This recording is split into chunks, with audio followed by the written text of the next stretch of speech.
के कर होला चुम चुमावन के हो खुशहाली की के हम दानी लुटावे सोना चांदी की के हम दानी लुटावे सोना चांदी की के हम दानी।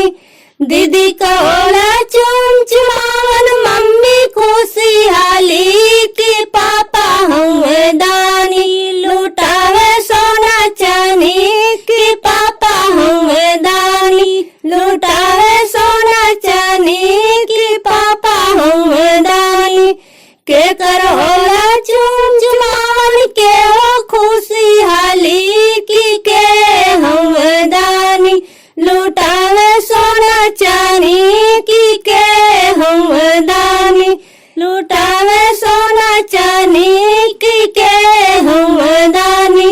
दीदी का होला चुम चुमावन चाची खुशहाली की चाचा हम दानी लुटावे सोना चांदी की चाचा हम दानी लुटावे सोना चांदी की चाचा हम दानी। के कर होला चुम चुमावन के हो खुशहाली की के हो दानी लुटावे सोना चांदी की के हम दानी लुटावे सोना चांदी की के हम दानी। दीदी को होला चुम चुमावन भाभी खुशहाली की भैया होल दानी लुटावे सोना चांदी की भैया हम दानी लुटावे सोना चांदी की भैया हम दानी।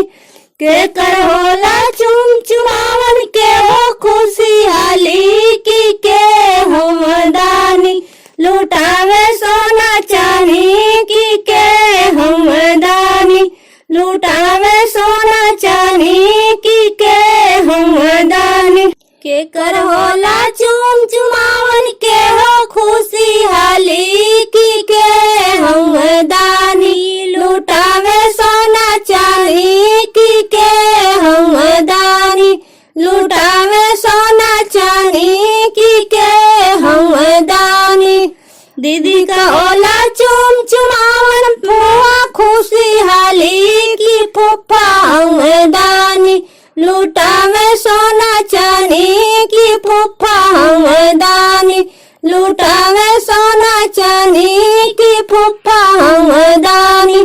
के कर होला चुम चुमावन के हो खुशहाली की के हम दानी लुटावे सोना चांदी की के हम दानी लुटावे सोना चांदी की के हम दानी।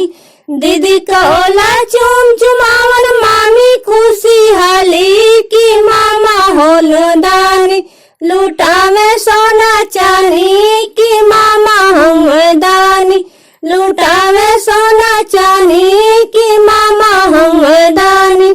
के कर होला चुम चुमावन के हो खुशहाली